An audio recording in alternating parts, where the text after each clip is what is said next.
I am hopping in here to share with you something I am so excited to be a part of. The Thriving Mom Summit is coming from October 18th to October 31st. This is a free 14-day online summit designed to help overwhelmed moms learn the tools and strategies for ditching daily chaos and achieving more peace, priority-based productivity, and purpose. It's ideal for moms with kids under age 10 who are interested in systems and routines to make mom life easier, and tips and tools to simplify their life with topics including parenting, budgeting, clutter, pursuing passions, goal setting, self-care, and more, including my session on flexible meal planning. The goal of the summit is to give moms more peaceful hearts, minds, and homes with the confidence to implement strategies to ditch daily chaos. Registration is 100% free, so what are you waiting for? To sign up, head to thrivingmomsummit.com, and I'll put the link to that in the show notes, but it's thrivingmomsummit.com. I can't wait to see you there. To love yourself and give yourself permission to breathe, to watch a stupid sitcom, to go for a walk if you need to, whatever you need to do to get yourself in a place of joy. I would say give yourself permission, because taking care of yourself is the best thing you can do for your child. Living a healthy, balanced life is no small feat, especially when you're a mom. With meals to cook, laundry to load, work to do, and humans to raise, it can be easy to feel like we're in an on-again, off-again relationship with healthy living. But it doesn't have to feel this way. I believe living a healthy life has become way too complicated. What we need isn't a new plan or program telling us what to eat or how to live. We need simple, uncomplicated routines and information that's going to help us live our best, most beautiful life without rules and restrictions. Join me, Kristin Dovbniak, holistic health coach, certified intuitive eating counselor, and mama of two, for weekly conversations on what it means to live a healthy, balanced life, uncomplicate eating, and simplify in every area of mom life. Hey friend, welcome back to the Healthy Balanced Mama podcast. I'm Chris, your host, and I am so honored to share today's conversation with all of you.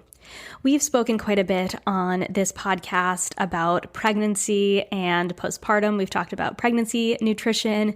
We've spoken a little bit about postpartum nutrition and the difficulties of postpartum. We've spoken about pregnancy loss, but we haven't spoken yet. We haven't had any guests on yet to talk about having a really, really difficult labor, delivery, and postpartum experience. But it's something that so many of us coming into motherhood experience, and I think very often are just taken off guard by having a really difficult experience in that birth and that postpartum period, myself included. I actually didn't expect myself to get so emotional in today's interview, and you will hear me go on mute quite a bit in today's interview because this interview really hit home for me and my own birth story and my own experience with having a really difficult birth experience with my first daughter and a really incredible experience with my second daughter that really was really transformative for me as a mom. It took me personally a really long time to feel comfortable with even being pregnant and having another baby because of the difficult pregnancy and birth experience that I had. And I didn't feel like I had anyone to really talk to about it. I had heard a lot of birth stories, some good, some bad, but I hadn't heard any birth stories that were like mine, where I had a so-called natural birth. I had a vaginal birth. You know, every birth is natural. Every baby that comes into the world by whatever means is perfect and meant to be. But it was a very unexpected and honestly very traumatic experience that took me a long time to work through. And today's guest has an incredibly difficult story, but don't worry, there is a beautifully redemptive and happy ending to the story that she is going to share with us today. And I know that it touched me so deeply to know that there was another mom who also struggled, but was also able to heal and come through it and have a beautiful story from it. And to be able to be vulnerable and share with other moms the story of her difficulty, and then also encouragement and hope that healing is possible, even when she was told that healing, physically at least, might never be possible. She dealt with physical pain postpartum. She dealt with emotional pain postpartum. And still, she was able to work through it. And she has an incredible message to share with moms. And I won't totally spoil it, but I am so excited to introduce all of you to Kyriaki Birkeland. She's a mom of 2 boys, ages 5 and 3. She's married to a wonderful man named Brant, and together they live with their dog Pickles in Utah. After suffering from many emotional and physical wounds with her firstborn, Kyriaki started looking for ways to love and support moms. Soon, her new book, Motherhood is Big Enough, was born. Today, Kyriaki shares her story. She shares her story of a difficult experience turned into a really beautiful one in which she encourages and inspires hope in other moms. And soon, she will also inspire that through her book as well. And we talk about that, and it's an incredibly unique book that I had never heard anything like it. And so I can't wait for you to hear her story. I cannot wait for you to experience Kyriaki and everything she has to bring to moms. As you might imagine, I do want to give a little bit of a trigger warning for any moms who might feel sensitive to hearing about a traumatic birth and delivery and postpartum experience, though there is a happy ending, and I think the message is of hope and healing. But I did want to just let you know that we are going to be discussing some difficult scenarios, but there is a happy ending in them all. So without further ado, I can't wait to have you hear my conversation with Kyriaki. Welcome to the Healthy Balanced Mama podcast, Kyriaki. I am so honored to have you come on and share your story with my listeners today. Oh, thank you for having me. I love what you're doing, and I love that you're really bringing light to balance in motherhood, which is so important. So thank you for having me. I'm honored. Oh my gosh, I'm so excited to jump in. But before we jump in, I do love to start with a little icebreaker. So my question for you today is, what are you reading these days? Oh my gosh, I'm actually reading a book by Lisa Nichols called Abundance Now, and I'm loving it. I'm listening to it because, as a mom, it's hard to pick up a hard copy book, but her voice is soothing, and she just talks about how to have abundance in your life today and not wait for it or wait for perfect circumstances. It's a beautiful book so far. Oh my gosh, I love that. Oh, I'm going to have to check that out. And I'm 100%. And I'm an Audible listener because, Yes, that's how I get all of my reading done. I love it's it. beautiful. She's so beautiful. I love her. So I know that your mission is to love and to support moms in their unique motherhood journey, but your entrance into motherhood was uniquely difficult. And so that's something that I want to bring to light and I want to talk about today. So I would love if we jumped right in and started by having you share about your journey into motherhood, because I know it wasn't easy. So I would love if you started by just kind of taking me through your pregnancy, any worries you might have had kind of going into it, and then kind of what ended up happening and your birth experience. Okay, so it might be a long story, but I love that you say any worries you had, because I had every worry. I was like, the minute we got pregnant, I had every fear imaginable, like, can I do this? And, just what the body goes through and all that stuff. And I remember my husband kind of trying to encourage me by saying, women have done this for centuries. If they can do it, you can do it. And I was like, yeah, but like, that doesn't feel complete to me. Like everything my body's about to do, it just feels bigger than what you're saying. And I just felt worried about it. And I think, yeah, that was really hard for me. And I had to deal with my fear early on. But right away in the pregnancy, 2 weeks in, I had severe morning sickness all day, every day. It actually didn't let up till the baby came out 9 months later. So I had to quit my job. I couldn't look at screens. I was in bed all day, every day. I remember thinking, I can't get through a day, let alone the next hour. I don't know how I'm going to do this. I couldn't think, I couldn't eat. And my husband was so sweet and supportive. He would come home and try to distract me by singing karaoke or taking me to the park and having me lay down on the grass instead of being in bed, just to give me a different perspective, a different shift there. And he was really just trying to help me. But every minute of every day was just excruciating. And so I got through it. I went into labor, and I remember thinking like, okay, we're at the finish line. We can do this. So I was just excited. I was like, okay, I've went through the pain. Let's do it. Let's get it over with. Let's rip the Band-Aid. And I went into my labor really wanting to have a natural birth. I had read all of the benefits about having a natural birth and all these things. And so I really just wanted to do it naturally. And I was open to the idea of not doing it naturally, but I wanted to try. And so my husband really helped me through the contractions, and I was strapped to the monitor. So I would have my back to the monitor, and he would hold my hand and tell me when the contraction's coming, and then like, it's coming down, you could do it. And it just gave me so much strength. And so the whole labor was about 23 hours. And the active labor, like the really intense, was only about 3 hours. So the first 20 hours, it was painful, but I felt like I can do this. I can do this. And then that last 3 hours was excruciating. I just felt like I was being ripped in half. I was flopping on the table. And I was like, okay, I was just kidding. Let's do the medicine. And they were like, you're dilated, honey. We got to get the baby out. And I was just like, I can't do this. I can't do this. And it was the worst pain of my life. And I might cry. And now I have been healed, and I've had a lot of healing. So I don't just cry for me, but I cry for all the other moms who are struggling, or who have gone through the pain, or who have had emergency inductions or emergency C-sections, or who have pushed for 24 hours and then had to have a C-section, or whatever. It's just, my story has been restored, but I do feel like I still feel it for all the moms that are going through it now.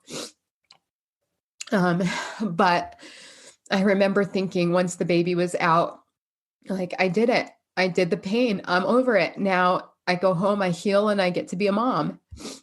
And that wasn't the case for me.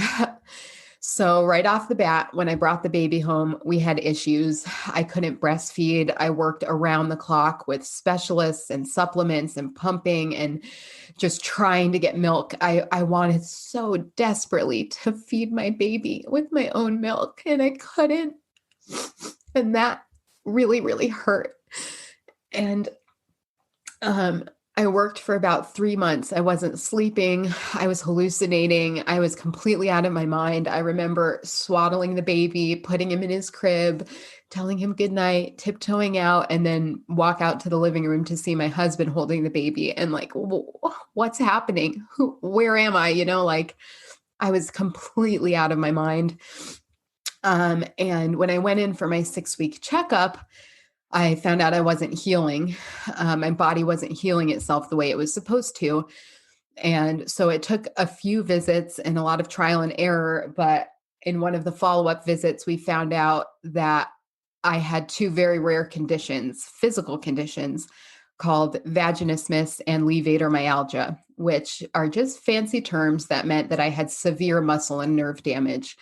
So they thought, even before my diagnosis, they thought, oh, maybe it's you have a lot of scar tissue. So they burned off the scar tissue with silver nitrate, and I almost passed out from the pain. And they were like, wow, we know it's painful, but I couldn't breathe. I was in so much pain. And they were like, that's a little unusual, but it's okay. It'll heal. And then I still wasn't healing. And so in one of the follow-up visits, I was finally diagnosed. And up until this point, I had dealt with so much pain that I just kind of figured like, okay, pile it on. Like, how long is this going to take? Let's get on with it and heal.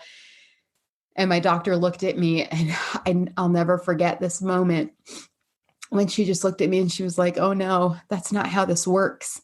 if you're even going to have a chance of recovery, it's going to be a lot of hard work on your part.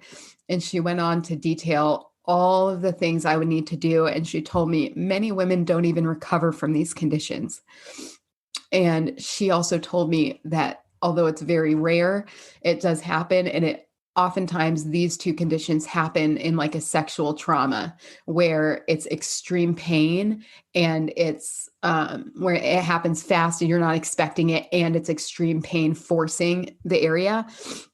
And so she was like, we can do internal physical therapy. There's medications, there's specialists. So I walked out of that visit feeling this huge burden on my shoulders, of just like, I can't do this. Like, it's vulnerable enough to be in stirrups for over a year, having somebody look at you, let alone like being in pain and having to focus on this area. And I just called my husband crying and I said, I can't do it. And he was like, yes, you can. Look at what you've already been through. You can do this. And so I let myself have a day of just pity party. Like, I'm just going to cry. I'm going to mourn. And then I picked myself up and I started the work. And it was 2 years of physical therapy and medications, suppositories, specialists, doctor's visits, and so much pain that I couldn't walk. I couldn't bend. I couldn't wear pants for 2 years. I couldn't have sex. It was completely off limits. I was in so much pain. And it was probably the hardest period of my life. But ultimately, what brought me healing was the birth of my second son, which I later found out was called a redemptive birth. And I can go into that later. But in that 2 years of becoming a mom, I felt like I got the postpartum lottery. I won the lottery because I had these two rare physical conditions, but I was also struggling with postpartum depression, postpartum anxiety, and what I later found out was a sect of post-traumatic stress disorder called traumatic birth, to the point where everything having to do with pregnancy or babies would trigger me violently. So if I saw a pregnant woman walking down the street, I would feel morning sickness. I would feel panic. I would feel all of the feelings and emotions that I felt. It was like a literal trigger for me. And I couldn't talk to somebody about being pregnant. I couldn't look at anything. Anything would trigger me. And I didn't know what that was. I was just like, yeah, I had a hard experience, excuse me. So it makes sense. I don't want to see that, but I didn't realize that I was going through PTSD on top of everything else. So it was just like I had won the lottery of every condition possible, But yeah, so that in short, or I guess long story, was my introduction to motherhood. Oh my goodness. I'm so glad I was on mute because I don't know if you could see me getting emotional over here as well, which I didn't expect because I've done a lot of my own personal healing with my own birth stories, my own experiences, which I'm actually going to share on the podcast soon for our listeners as well. But I can only imagine, I had my own struggles, but I can only imagine having all of that physical pain with a newborn and struggling to nurse and struggling to just, stay sane, essentially. I mean, as all of us as new moms are just trying to keep it together on little sleep, but then having these physical issues. And then, not surprisingly, you've got the mental issues as well, which I think so many women suffer with. And so many women don't get the help that they need for, either the physical or the mental issues when it comes to postpartum. And I'm so grateful for you sharing your story with the world and giving moms encouragement, that it can be really, really hard, but that that healing is possible. I think that so many of us go into motherhood I was very much like you. I definitely went into pregnancy with all of the worries about all of the things because I don't like to call myself a naturally anxious person anymore because now I have tools to manage it, but I have traditionally been quite an anxious person myself as well. And so I had all of the worries going into pregnancy, and it's so amazing that you had such a supportive partner that he was trying to encourage you in that. But I think sometimes our brains take over, right? And then having that really difficult physical pregnancy or really physically difficult pregnancy, and then getting to that birth and being like, it's almost over, and then not having it be over is so hard. And I think personally, the biggest thing that I was not prepared for, I had a difficult pregnancy. I had some complications in my first pregnancy. Um, but I think especially in my first pregnancy, one of the biggest things that I wasn't prepared for was the postpartum period. I read all these lists on Pinterest about things you wanted, like, the special squirt bottles for healing, and, and those things, get this type of like pad to make things, feel a little bit less uncomfortable. We're talking about birth here, so we're gonna go TMI. Hazel, and I made these like padsicles and all of these things. Oh, but nothing prepares you for the real life experience of being in pain while trying to deal with a newborn. Even, for many people, it's just for, sometimes a few weeks, sometimes a couple of months, but 2 years of dealing with that with a new baby. And gosh, I can't even imagine. And I don't think it's talked about enough that this is possible. And even though your conditions were very rare, I know that I suffered with, there was no actual like diagnosis for what I ended up with, but I ended up having a lot of pain postpartum, not even postpartum, but literally in like the next year plus, wow. like in like my entire pelvic region. And it wasn't an ongoing pain. Like, I don't want to compare it at all to what you went through because it wasn't that, but it made things difficult. It made things in my relationship Yeah. very difficult because things that were possible before weren't possible. And it didn't affect my day-to-day life in the way that it did, that it affected yours. So I don't want to downplay your story in the least bit, but it was something that I never thought was possible. And so I think that's where I wanted to make a point that like I never thought it was possible either. And I'm sure that even with all of your worries in pregnancy, this was something just so unimaginable. So I'm so sorry you had to go through that, but I'm so grateful that you were using it to empower other moms. So Thank you. And I don't want to downplay your story either, because pain is pain. And when it yeah. affects your mental well-being, your relationships, it's important, And yeah, I've seen moms struggle with much worse than me.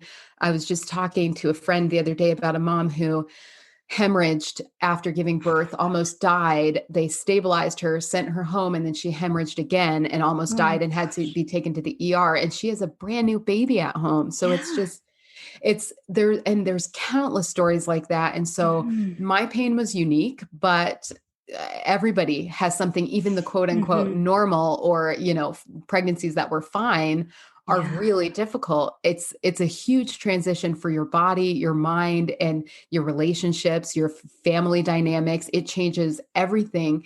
And you need to be able to recover and heal and process every area. So it's a lot coming at you all at once. So yeah, I don't want to downplay anything you went through, because we've all gone through amazing struggles to bring life into the world. You know what I Yes. mean? Yeah, it's so true. Every single one of the moms listening has their own unique story, and they're all uniquely difficult and beautiful in their own ways as well. And it's one of the reasons I love having guests on sharing their own unique stories, because I think we can all resonate with parts of everyone's story. Yeah. So I would love to talk a little bit more about those 2 years of recovery, those 2 years of intense healing. So you were going through all of this physical healing. Mhm. How what did life look like for you when you're going through all this physical healing, and then you also have the emotional side of things and you're going through this emotional healing? How did you manage that? You had a baby, you were trying to go through all of this physical therapy and this physical healing, as well as trying to make time to heal emotionally and work through postpartum depression and anxiety and PTSD. So what did life look like for you, and what did healing look like for you in that period? Well, I will tell you, I did not manage it well. I think naively, I thought my husband had to go back to work. So I thought, well, you have the job. I'll take care of the baby, and you need your rest because you're going to work. So I would work with, be with the baby all day and then all night. And because of our milk supply problems, he was up 24 hours a day, feeding every 45 minutes because he wasn't getting food. And in the beginning, I didn't know he wasn't getting food. So we were up all the time, which led to the lack of sleep, the hallucination, the wild mood swings, just like all over the place. And what I failed to realize at that time was, oh yes, my husband has a 40-hour-a-week job. I have an 120-hour-a-week job, and I am working. Just because I'm home doesn't mean I'm not working.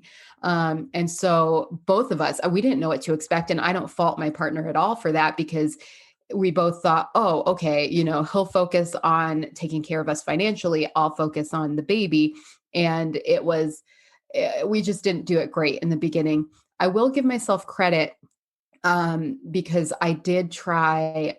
Day to day was really rough. It was constant pumping, trying to feed, trying to do all the things you're supposed to do with a new baby, with the tummy time and the reading and trying to be the best mom.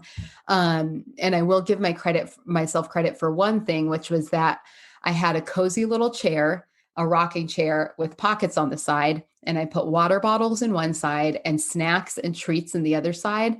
And every time he wanted to feed, I would let myself watch a stupid sitcom or listen to a stupid podcast and let myself laugh and have a treat, so that those moments, instead of being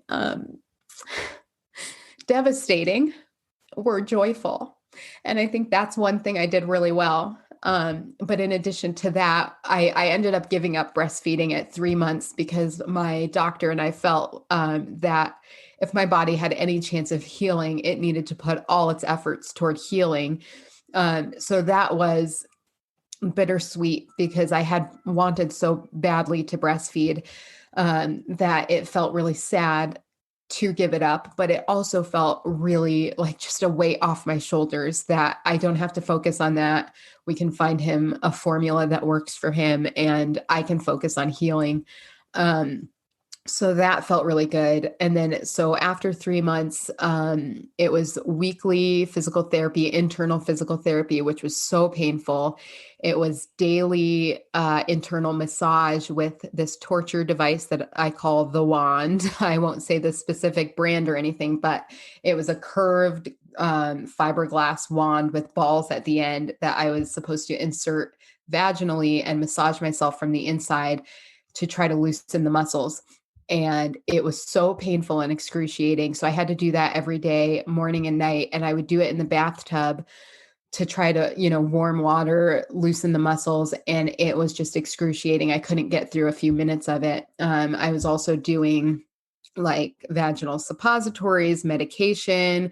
I think I was going to the doctor or a specialist at least once a week, if not every couple of weeks, for checkups, which was also excruciating. I could not handle a pelvic exam.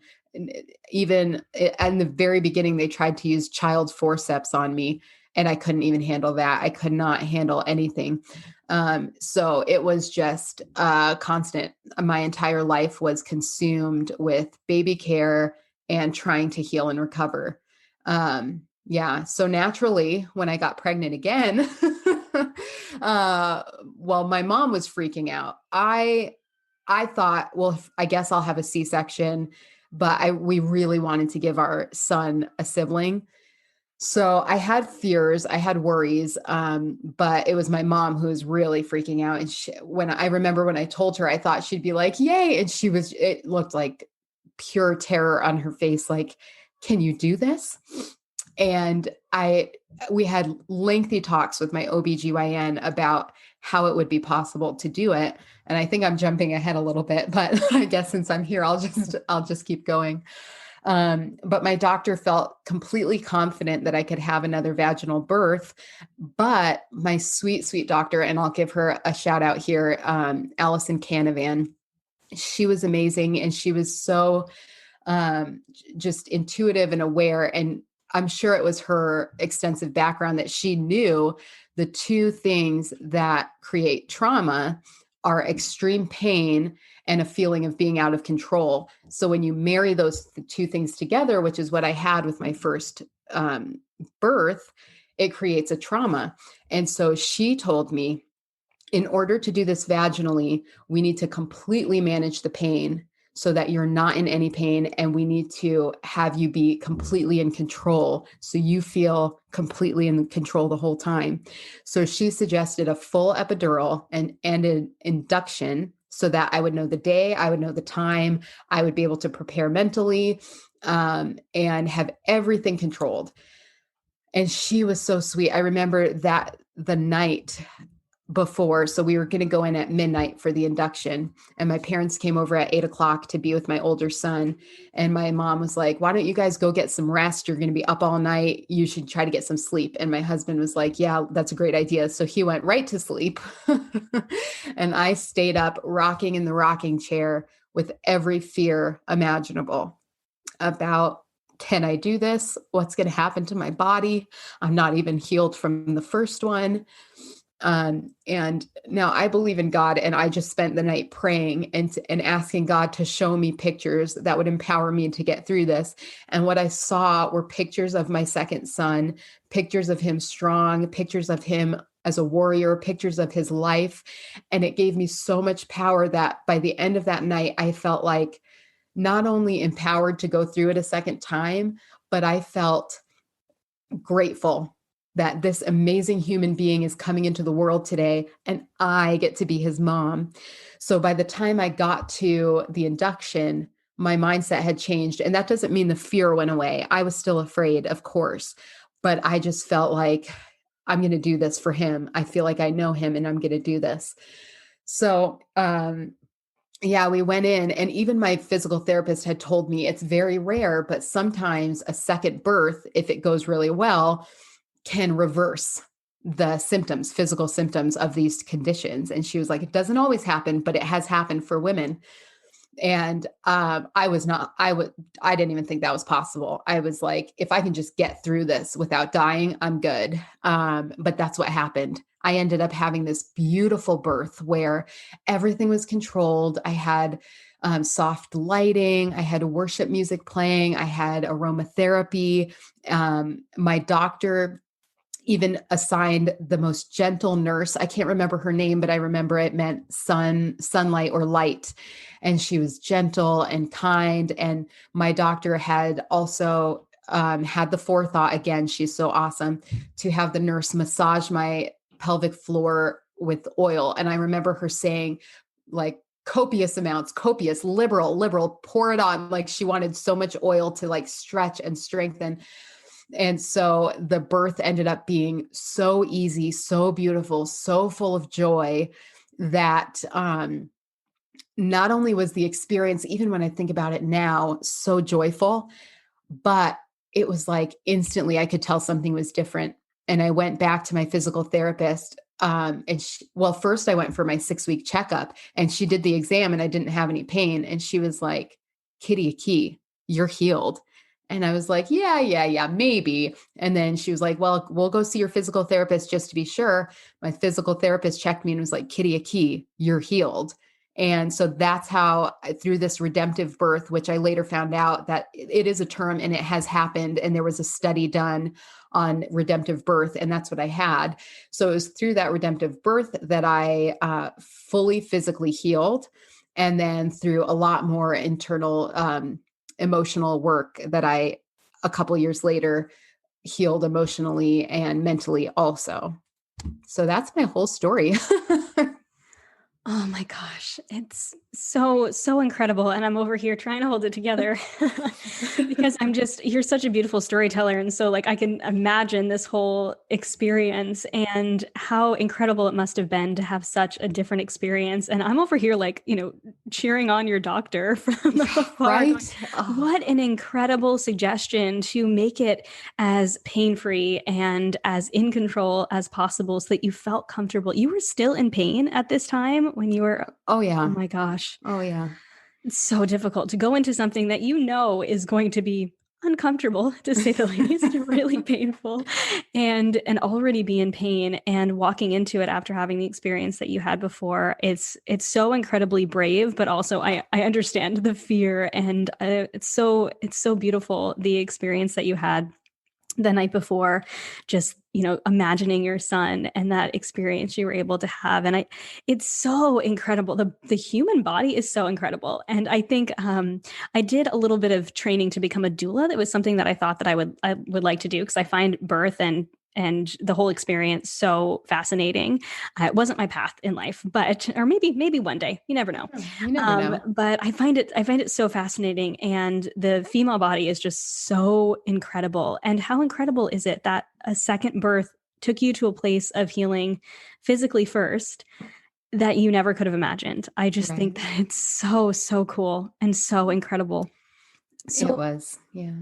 what did it look like then? I want to keep bringing it to, from the physical side to the emotional side of things. How was your postpartum experience with your second son? Now you also have another child, which I know, having two kids myself, is just a complete, like, completely changes the game, because you have another human to take care of.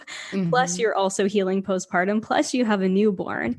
What was your postpartum experience like with your second son, physically, emotionally? What did that look like? First of all, it was a joy. Like everything was completely different. I was mentally in a better place to care for him. Physically, I was in a better place to care for two. The one thing that I did have postpartum with my second was postpartum anxiety, which was so high, and just I would like get panic attacks and just have all of this anxiety. But the actual experience with him, he was an easy baby. It was beautiful. It was a lot of joy. I felt like I was able to be present the second time and really enjoy him, whereas I wasn't able to do that fully the first time. But that said, yeah, I wasn't fully the mother I wanted to be, because I would let these feelings of anxiety kind of take over and take me for a ride, as it were. And I remember, I would have these bursts of, like, when the anxiety takes over, I would yell at my older son, or, I would just behave in a way that just felt yucky to me. Like, and through a lot of reflection and introspection, I had to ask myself, like, is this the mom I want to be? Do I want to be the mom that snaps at my kids or yells at them, or, and I thought, like, I don't want to be that way. And so I had to ask myself a lot of tough questions, and I had to choose my response ahead of time and say, I don't care what I'm feeling. I'm going to respond in love and with kindness and with patience. And, and then I promise myself that I will sift through those feelings that are causing the anxiety. So I'm not going to let the anxiety hang around or give it permission to be present in my life. But at the same time, I'm not going to allow it to dictate how I'm going to live and how I'm going to parent. And so I started making really intentional choices to parent the way that I I felt that my kids deserve to be parented. And I'm happy to report that I believe that I have been doing that. I mean, I won't say I'm perfect, because I'm not. And I have had imperfect moments where I get frustrated, but I believe I have tools now that I didn't have the first time, where I'm able to go slow and be patient. And if I do have a lot of emotions, model it for my kids and tell them, this is what I'm feeling right now. I need your help to be a little bit quiet, or maybe read a book so I can handle what I need to with the baby, or do whatever. And this isn't about you. This is about mommy. And so even though I have all those emotions, it's been a beautiful thing, because I've been able to teach my kids all emotions are normal. All emotions are okay. It's only when we allow those emotions to take over and lead to bad behavior when it's not okay. And so even the bad times are good now, because it's always a learning lesson. And I've kind of went beyond postpartum, but yeah, it's been ups and downs, as all postpartum are, but it's been a beautiful learning experience. And I believe through this experience, I'm becoming the mom that I want to be, and I think I'm becoming a very intentional mom, which is what I really want to be. So not perfect, but I am working toward being that mom that I want to be. Oh my gosh.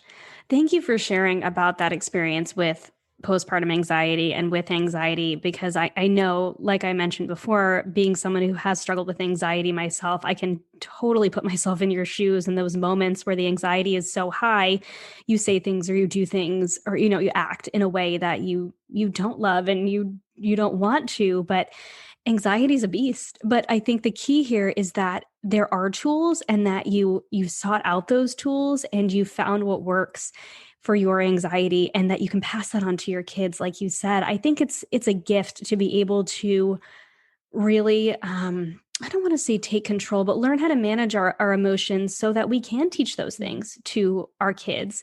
Because that wasn't something that I think that I was taught or modeled. And that's no fault to like my parents or anything like that, but I just don't think it was talked Mhm. about when I was a child. Emotional, like, or managing our emotions just wasn't something, it wasn't a skill that we were taught, and we weren't necessarily told that there are tools. And I think for many moms too, I think postpartum anxiety is probably more common than we think. And so I know that I have several really good friends who have struggled with postpartum anxiety. Some of them who found tools through therapy, some of them who found tools through medication and therapy, usually a combination, and found tools in that way in order to manage it. But I think it does make you so much of a better mom Mhm. to be able to, whatever emotional struggles you're going through, to be able to just recognize and find the tools. And sometimes it's Mhm. hard to recognize, but when you get to the point of recognizing, okay, this isn't who I want to be, knowing that there's no shame in reaching out, in finding those tools and to making changes, and that none of us are perfect. We're never going to fully get it right. Mhm. I know that I mentioned before we went on where we really started recording, my husband has a really crazy job. He travels a lot. And there are seasons, within his travels where life gets really crazy and I get stressed out. And I can definitely recognize those times where I am a little bit anxious because life just feels really crazy and really hectic. And I've very much learned how to tell my kids, okay, you guys aren't doing anything wrong, but mommy needs a little bit of rest time right now. So Mhm. mommy needs to go, and sometimes it's as simple as we have a pool at our apartment complex. My favorite thing to do to deal with my anxiety in the short term, this is not a long term solution, but is to sit by like the kiddie side of the pool and to let the kids like play and splash and read a book. So I'm watching them. They're fine. Oh, They're okay. that's I'm close enough to jump in if I needed to. And I'm like, it seems like such a silly thing, but it has been so life giving in the last oh couple of yeah. months that have been so crazy. And that's just one of those little things, breathing techniques, like Yeah. therapy. I am such an advocate for therapy. There are so many different tools and they're going to be unique to each and every one of us. But I think it's the recognition and it's the finding those tools and not being ashamed to admit that we need those, that we need tools, whatever it looks like for us. 100%. Can I share a silly thing that I do because Yeah. you shared yours? So 100%, I'm in total agreement with you. One of the things I do, and I found just in self care in general, I found that it's so important because you can't parent the way you want to, and you can't be intentional if you're not in a good place. Um, but I say the same things to my boys. If I need a break, I say, mommy needs just 10 minutes to herself so I can be the best mommy today, And so they kind of understand that because they've seen the anxiety. So they're like, oh, we want mommy to be the best mommy today. But a break once a day is not enough. Like in order to look at this thing as a marathon and not a sprint, I need to basically budget in several tiny breaks throughout the day so I can go and go and go. And what I do, and it's also it seems silly, but it's just sometimes you just need that little ounce of hope or encouragement. I do like a Sudoku or a crossword puzzle, and I'll sit for maybe 5 minutes if I can get it, 10 minutes at the most, and just let my mind drift and daydream. And I'll just do Sudoku. And by the end of that time, I'm like reset, refreshed, ready to go. And my husband has said, like, well, why don't you like stop doing Sudokus? You could get more done. And I'm like, oh no, this is imperative. This isn't me goofing off. This is me preparing for the marathon. And so I do that probably 4 times a day in like 5 minute pockets. And it makes all the difference. And then I feel like I can go all day. I can wake up at night. I can go again. I can go 7 days straight because I know I'm giving myself those little breaks throughout the day, versus giving everything and then burning out and snapping. You know what I mean? So that's made a huge difference for me. And so I would say, good on you. Like that pool routine is not silly at all. It's they get to play, they're safe. You get to recharge and fill your cup. And so I say kudos. I'm so glad you're doing that. Like, I'm glad you have that. Yes. I love that marathon analogy too, because I am a runner. And so just totally resonates with me. It's like you have to refuel. You can't go the whole marathon without refueling. So those little breaks are so important. I love that. And I hope that this gives the mom listening permission to take some of those breaks, because I think it does. It can feel like we just need to go, go, go and get more done. And I think many of us, and I'm speaking from personal experience, and I feel like oftentimes if it's my personal experience, it's probably someone else's as well. Mhm. I think it can be very easy to go, I'll just get all the things done now and then I'll rest later. But that Yes. rest later never comes. And then it's the next day and we are feeling crazy and frazzled and maybe extra anxious, or we've snapped at our kids and we didn't want Mhm. to, or, you And we know, bring it all from the last day to the next day, and then we exactly. bring it to the Yes. next day. Yeah. 100%. Yeah. So It's being proactive and yeah. bringing those breaks into our everyday and being okay with that. And Yeah. I think what I'm learning now in this season of motherhood, which now I have a 5-year-old and a 3-year-old, is that I need to waste time. I can't account for every second of every day and be healthy. I need to have time where I'm wasting time, and wasting time is productive. It recharges your creativity in your brain. It recharges your body. It's like, I used to feel so guilty about if I'm wasting time, or like they're playing nicely, I should do something. And I'm like, no, wasting time right now is the best thing I can do. And that feels so good to me now. Whereas before, I would have guilt tripped, shamed myself for it, squeezed in something until I broke, and yeah, I think that's just such a nice little tool that I've been learning about. Yes. Wasting time is not a waste. It truly isn't. I love that. So I would love to kind of go back a little bit to, we've kind of gone deeper into motherhood, but I want to go back a little bit to the mom who might be struggling. If she's struggling with having dealt with a traumatic birth experience or a really difficult postpartum experience, whether it is struggles with breastfeeding like you went through, or physical pain or emotional struggles, what advice and encouragement do you have for the mom who is in the thick of it, who might be in the similar place of physical or emotional pain or both? What advice, what encouragement would you have for her? Well, first, I would just encourage her that you are enough. This is temporary. You can do this. You're stronger than you think. And just the advice I would give is just what we were talking about, to love yourself and give yourself permission to breathe, to watch a stupid sitcom, to go for a walk if you need to, whatever you need to do to get yourself in a place of joy. I would say give yourself permission, because taking care of yourself is the best thing you can do for your child. And the thing that was a game changer for me early on was finding a mom friend. So just somebody who we can do it together. We can go to the park, let the kids play, and we can just get everything off our chest and find out, oh, I'm not alone. Oh, this is normal, or, oh, other women deal with this. But everything started changing for me. And I started to enjoy motherhood when I started to connect with other moms. And I know it's hard when you're like, but I don't have the time to, pack everything up and whatever. But making that time, I think, makes all the difference, even if it's just on like WhatsApp or Marco Polo, to check in with the mom once a week and tell them, hey, this is what I'm feeling. And how are you doing? I think that is so good for our mental health.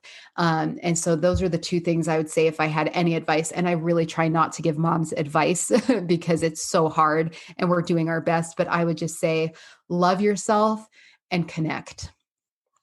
Oh, I love that. And you're right that we do all have our own unique experiences, but I think that traditionally we raise children in tribes, right?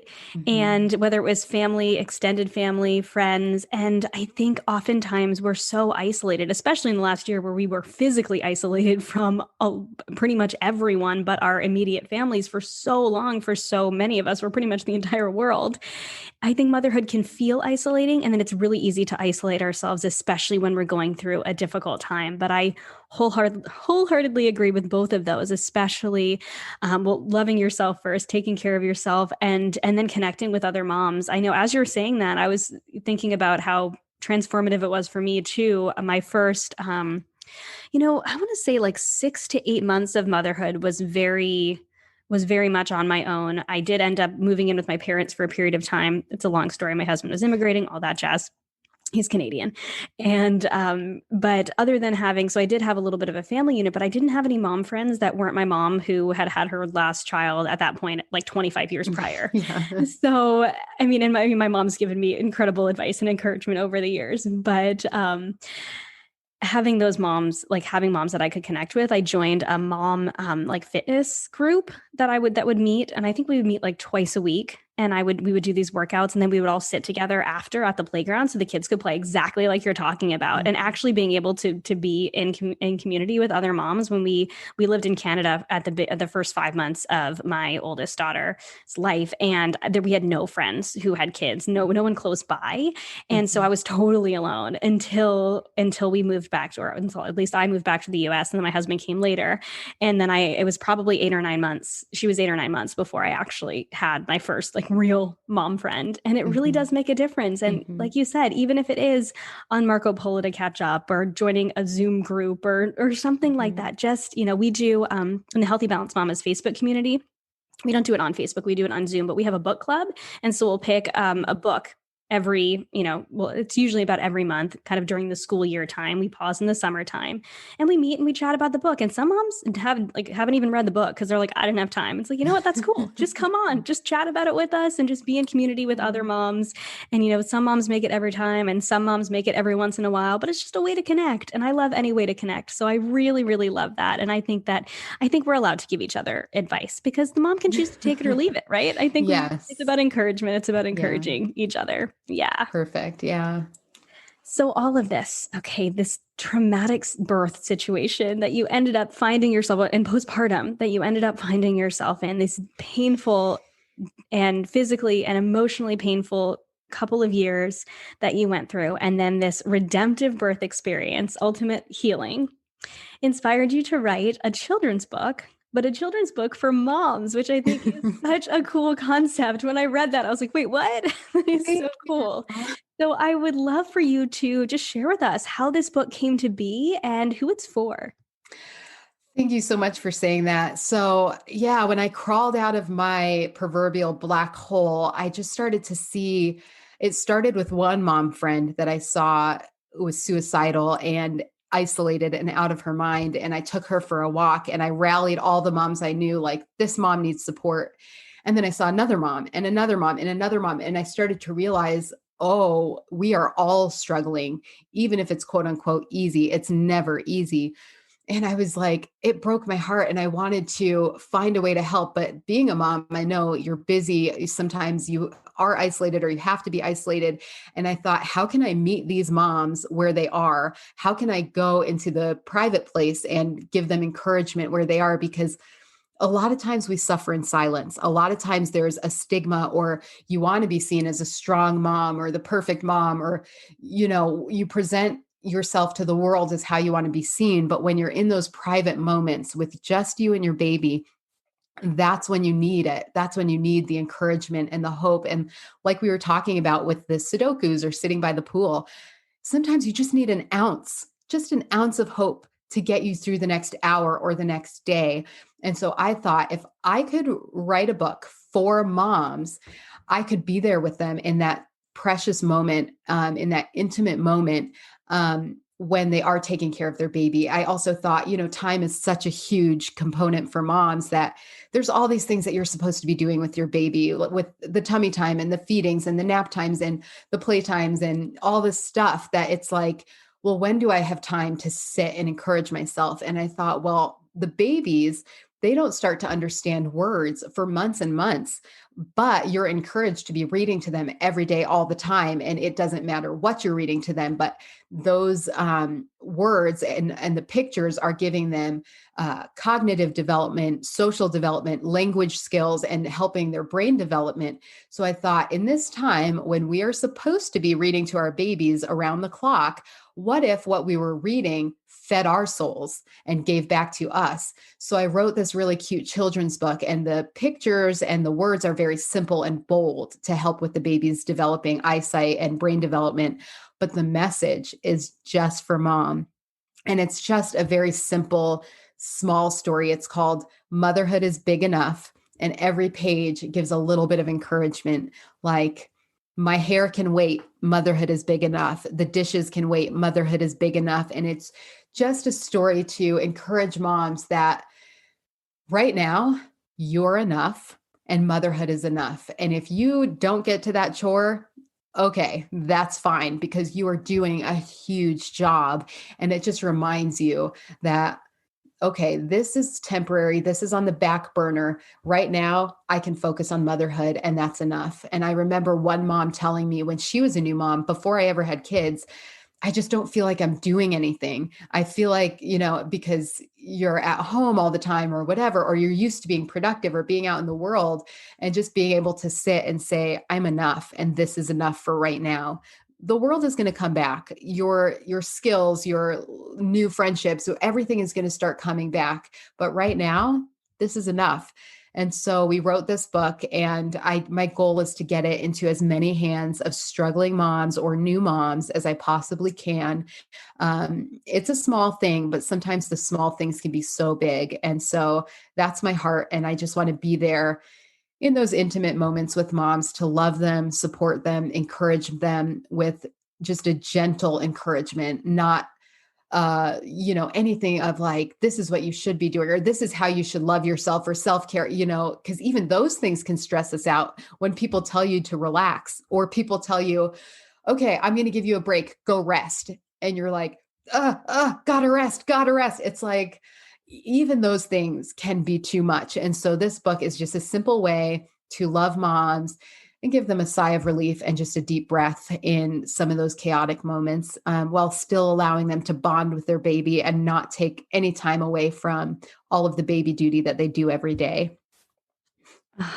Oh my gosh, I love that so much. And I love that you thought of everything. Like it's for the babies as much as it is for the moms, and it's for the moms as much as it is for the babies. And I love that it's simple, but it's powerfully encouraging. And it kind of takes us back full circle in the beginning of the conversation when you were talking about being postpartum with your first son and feeling like, your husband's going to go off to work because he's doing the work, but you're actually at home doing, quadruple the amount of work that he's doing at his 9-to-5 job, taking care of this tiny human. And I don't think that moms are given, I think we're given credit from other people. And you're like, oh, your motherhood, it's the hardest job in the world. You're doing it.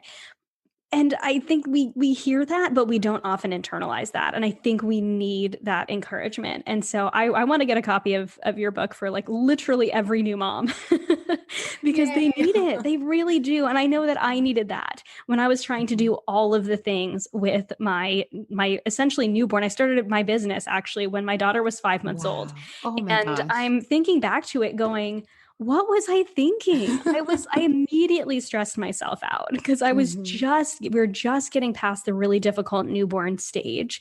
And we also had struggles with nursing and things like that. And so she was sick when she was really young. And then we had so many struggles those first few months. It was like, as soon as we were out of that, I was like, I'm going to start a business and I'm going to just add a whole bunch of other stuff onto our plate. And I think as moms, we can multitask in an incredible way. And we can do so many things, and we do such an incredible job, but we need to remember and be reminded, just like you said, that just being a mom is enough. Motherhood is big enough that it's okay if we let some of those things go. We don't take on another thing, that it's okay that we're doing the most important job and that we are constantly reminded of that, not just told like, oh, you're doing good, but really, really encouraging being encouraged in that. And I love that it's a children's book, or it's a book for babies in that as well. I just think it's so cool. It's such a cool concept.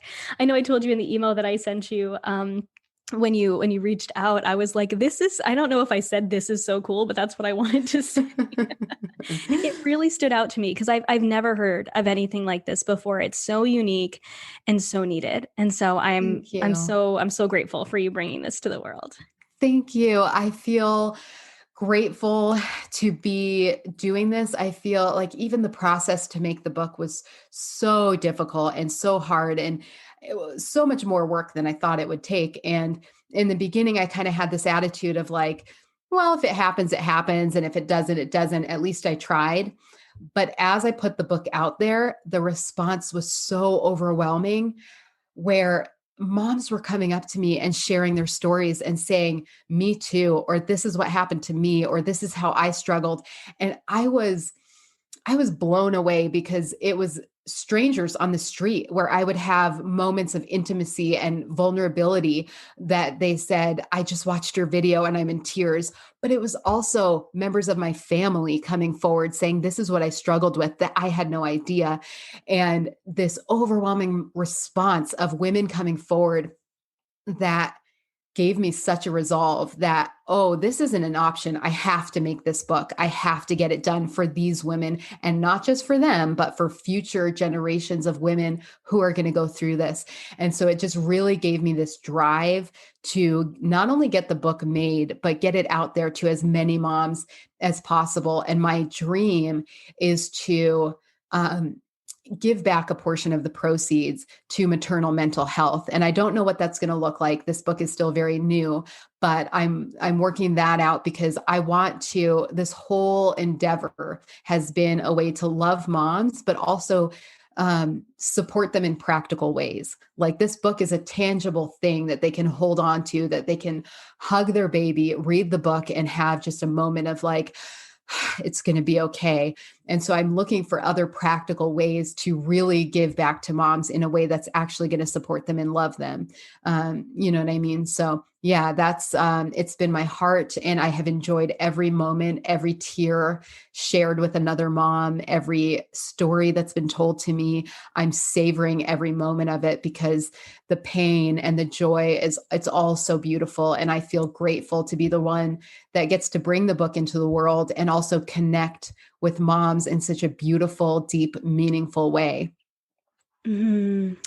I think not just the writing of the book, and the book I think is going to be so powerful and transformative for so many moms, but you just sharing your story as well and being vulnerable and putting yourself out there, I think is so incredible. Like I keep saying over and over again, but I'm sure that the mom listening is also agreeing with me that it truly isn't the mental health side of motherhood. It's not the reality of it. I don't think is talked about enough. I think it's talked Yeah. about in a high level. Like if you're struggling, seek out help, but tangibly, it is harder. And Mhm. it still feels sometimes like if we are struggling with our mental health as moms, or even our physical health, if we feel like it shouldn't happen, we Mhm. feel like, oh, I've done something wrong. Right, And just right. little bits of encouragement, I think, can maybe even just be the catalyst of moving forward with getting more help. And maybe just that, maybe that one mom who reads the book and is encouraged by it passes it on to another mom who really needed it. And so I love your whole mission. I love giving back to maternal mental health, and it's so incredible. So Thank I'm you. You're welcome. Can I squeeze one more thing in here? Oh, Just as you were absolutely. talking, it Yeah. reminded me when I was pregnant, going through the pain the first time, I somebody gifted me this little frog that we called Freddie Frog. And this was before we had any baby shoes, any diaper bags, nothing. All I had was this little frog. And I would hug that frog and cry, and just holding that frog, and sometimes pretending he was the baby. And just like that little frog helped me get through so much. And so when I think about this book, and when I have those, I have the self critic in my mind saying, oh, this isn't enough. This isn't going to help. I'm like, if that little frog could get me through the hard times, how much more could several words of encouragement? And the other thing I was thinking as you were saying it is, The numbers are astounding that 50 to 75% of new moms struggle with postpartum depression. And I think it's 9% of moms struggle with PTSD that I didn't even know was a thing until I had it. And 20% of women who give birth suffer from anxiety. So these are high numbers, but guess what? Yeah. I passed all the tests. I passed all the screenings Yeah. because I didn't want to be seen as struggling. I didn't want my doctor to prescribe something or add more work. So I knew the answers and I passed them and they would say, okay, you're fine. And I knew I wasn't fine. So if these are the numbers of the women reporting their struggles, how much higher are the numbers of the women who aren't reporting the numbers, you know? And so if we can't get an accurate picture, or if we can't normalize the conversation to the point where moms are coming forward and being really truthful about their journey, this is a step where if you're not going to seek out the help that you need because of fear or because of anxiety or whatever, you can have this little tool at home in that intimate place. And maybe it will make you feel empowered to go and seek out more traditional help. But maybe these moms wouldn't, and this little book will give them a little bit of help that they need. So, yeah, I'm just reminded about how the small things can go so far. You know what I mean? Yes, they can. They really can. So as we start to wrap things up, I know this is kind of similar to the question that I asked you before, but I'm just wondering if you have any last pieces of words of wisdom for the mom listening who might be struggling. It doesn't just have to be if they are going through a physically or emotionally painful postpartum, but it can be moms in general, whatever you feel kind of called to share. I guess, like I said, I'm very wary to offer quote unquote advice because so many of us moms take on so much pressure and so much burden when the reality is you are doing an awesome job. You are an Amazon and give yourself credit for that. But I would say have a piece of chocolate. Put on some makeup, like feel good about yourself and enjoy today. Whatever gives you joy, go do it, like if it's going to the movies, and I know we're coming out of a pandemic, so maybe not yet, but like bring your baby and go to the movies. You know what I mean? Just like give yourself a little bit of joy today and just know that you are loved, you're enough, and you are so beautiful. You are doing the best job and you're doing the most important job. And I really do believe that moms can change the world because we have the power to shape the next generation. And if we are healthy, then we are going to bring up a healthy generation. And if we're not healthy, we are not going to bring up a healthy generation. So love yourself, enjoy today, laugh, have fun. You're not wasting time if you do that. Put on some lipstick, whatever you want. Go have coffee with a mom friend, but really enjoy your day. You know what I mean? Oh my gosh. I love that. I love that so much. Find joy. I don't think that's adding anything unnecessary to the to-do list for the mom Mhm. listening. Oh Yes. my gosh, I love that. So I have three fun little rapid fire questions I like to add at the end just to kind of lighten things up because it's been a hard conversation, but we've had some joyful moments in it too. But before we get to the rapid fires, I would love to hear where my listeners can connect with you more, where they can get your book, and all of the work that you do. Awesome. So they can definitely connect with me on my Instagram, which is at the _Kyriaki, Kyriaki. So at the _Kyriaki. That's the best place to DM me if you want to talk. I've had new moms just like reach out and be like, hey, I'm scared about this. That's great. I savor those conversations. So whatever it is, I will be your mom friend. You can also connect to me, send an email through my website, thedenmother.net, where you can also find more information about the book, how to buy it, and all that type of thing. So those are the two best places. Awesome. Oh my gosh. I can't wait for you to get this book into every new mom's hands and moms who aren't new moms so they can pass them on to their mom friends too. Me too. Thank you. So to finish off, I have three of these fun little rapid fire questions. And we start with talking about food because I am a chef and I love food. So what have you been loving to cook lately? Oh my gosh. Okay. So there is this, it's a lemon tahini Mediterranean bowl Mm. that is to die for. It's actually on my Instagram. If you scroll, I have several recipes on my Instagram, and that one is my by all time favorite. So whenever guests come, I make that for them. but it's quinoa, like a turmeric Mediterranean quinoa with roasted sweet potatoes and crispy chickpeas, and this sauteed kale that you massage with lemon and oil and drizzle, sprinkle with salt. And then you top it with this creamy lemon tahini. Oh, it's mind blowing. So yes, that is my number one favorite thing to cook right now. Oh my gosh, that sounds so good. I love all of those things you just mentioned. It's so I good and love fully tahini sauce. I could vegan. drink tahini sauce. So Yeah, that it's sounds so delicious. good. Oh, Oh my so gosh. good.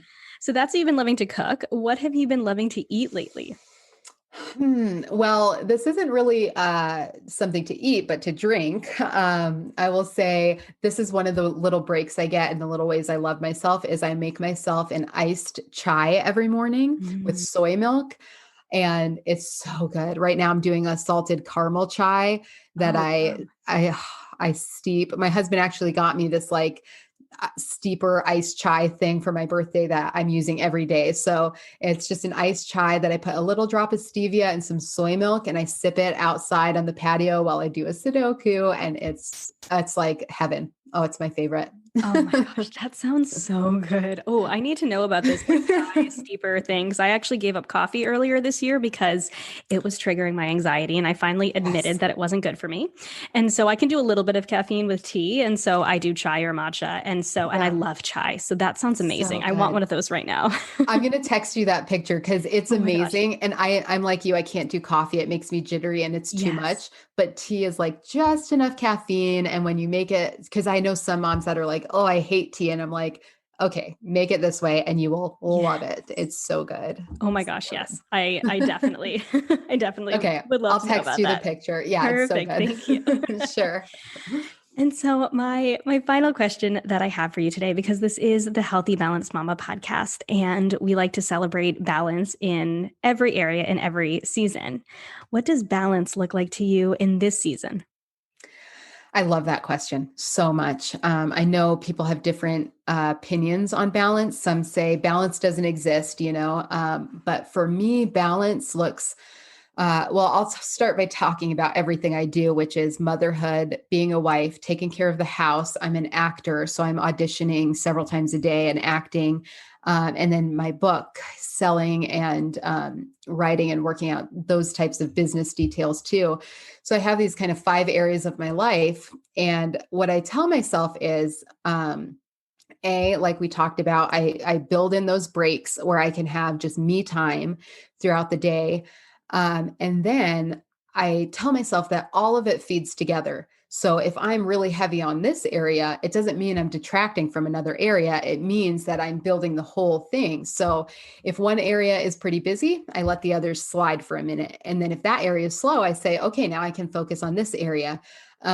So for me, family comes first. My boys are my greatest joy and my highest priority. And then after that, it's just a little bit of a juggling game. So when this needs my attention, I give it to that and I don't guilt myself or shame myself for letting another area slide. When the other area needs attention, I put it toward that. If I have a lot of auditions, okay, guess what? The book is going to go on the shelf for a minute, And so just allowing myself without guilt or shame to jump between them and allowing myself to have joy in it rather than getting overwhelmed, saying, oh, thank God I have this thing I can focus on, because otherwise I would stress out about the fact that I don't have auditions today.